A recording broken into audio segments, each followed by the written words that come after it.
Assalamualaikum warahmatullahi wabarakatuh. Jumpa lagi pada pembelajaran online.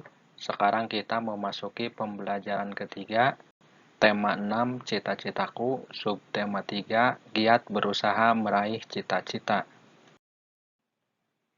Setiap individu satu dan lainnya mempunyai keyakinan dan agamanya masing-masing. Walaupun berbeda keyakinan dan agama, kita saling menghargai dan mendukung satu sama lain. Sikap ini sangat penting agar tercipta persatuan dan kesatuan. Persatuan dan kesatuan antar umat beragama dapat menciptakan kehidupan yang rukun dan suasana nyaman. Berikut ini agama dan tempat ibadah yang ada di Indonesia.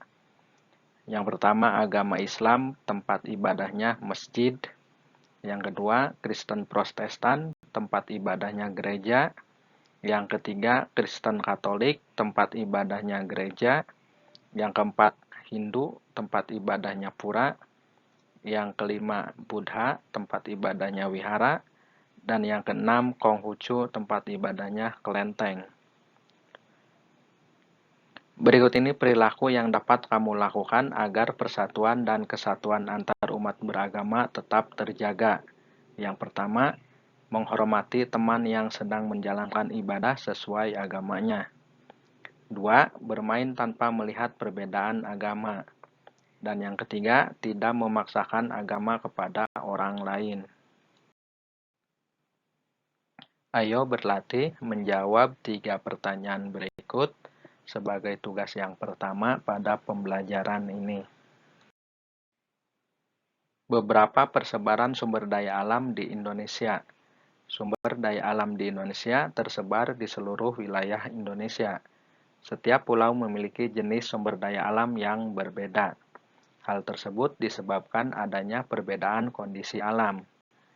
Berikut persebaran hasil pertanian. Yang pertama, padi terdapat di Aceh, Sumatera Barat, Sumatera Selatan, Jawa, Sulawesi Selatan, Sulawesi Utara, dan Nusa Tenggara Barat. Kemudian jagung terdapat di Jawa Tengah, Jawa Timur, dan Sulawesi.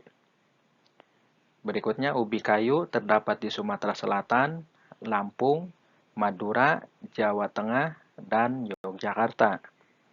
Dan kacang tanah terdapat di Riau, Sumatera Barat, Jawa Tengah, Jawa Barat, Bali, dan Nusa Tenggara Barat. Berikutnya persebaran hasil perkebunan terdiri dari tembakau terdapat di Sumatera dan Jawa. Teh terdapat di Jawa Barat, Jawa Tengah. Kemudian kopi terdapat di Jawa, Sumatera, Sulawesi, dan Nusa Tenggara Timur. Karet terdapat di Aceh, Sumatera Utara, Bengkulu, Jawa, dan Kalimantan Selatan. Kelapa terdapat di Jawa, Sulawesi Utara, Gorontalo, dan Kalimantan Selatan. Coklat terdapat di Jawa Tengah dan Sulawesi Tenggara. Pala terdapat di Jawa Barat dan Maluku. Cengkeh terdapat di Aceh, Sumatera Utara, Jawa Barat, Jawa Tengah, Sulawesi Utara, dan Maluku. Kemudian lada terdapat di Lampung, Bengkulu, Sumatera Selatan, dan Kalimantan Barat. Berikutnya yang ketiga, persebaran hasil kehutanan terdiri dari kayu keruing, kayu meranti, dan kayu damar, terutama dihasilkan di daerah-daerah Kalimantan, Sulawesi, dan Papua. Kayu cendana terdapat di Nusa Tenggara Timur, dan rotan terdapat di Kalimantan, Sumatera Barat, Sumatera Utara, dan Maluku. Berikutnya yang keempat, persebaran hasil peternakan dan perikanan. Terdiri dari ternak sapi, terdapat di Sumatera, Jawa, Madura, Bali, Nusa Tenggara Barat.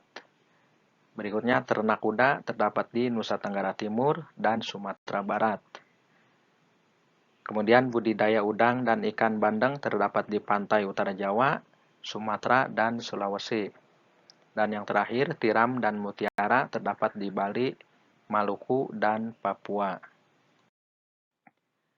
Nah, sekarang perhatikan peta persebaran sumber daya alam yang terdapat di Indonesia. Ayo berlatih menjawab 2 pertanyaan berikut sebagai tugas yang kedua dalam pembelajaran ini. Cara penekanan saat mendeklamasikan puisi. Mendeklamasikan puisi memerlukan persiapan yang baik dan matang. Saat mendeklamasikan puisi, sebaiknya kamu sudah memahami cara membaca puisi yang benar agar makna puisi dapat tersampaikan dengan baik kepada pendengar. Setiap pendengar dapat memiliki pemahaman yang berbeda terhadap makna puisi. Salah satu cara untuk membedakan makna puisi adalah dengan memberikan penekanan pada saat mendeklamasikannya. Nah, sekarang perhatikan contoh penekanan pada bait puisi berikut. Nah, sekarang ayo menjawab pertanyaan berikut sebagai tugas yang terakhir dalam pembelajaran ini. Demikian pembelajaran ketiga, tema 6, subtema yang ketiga ini, dan sampai jumpa.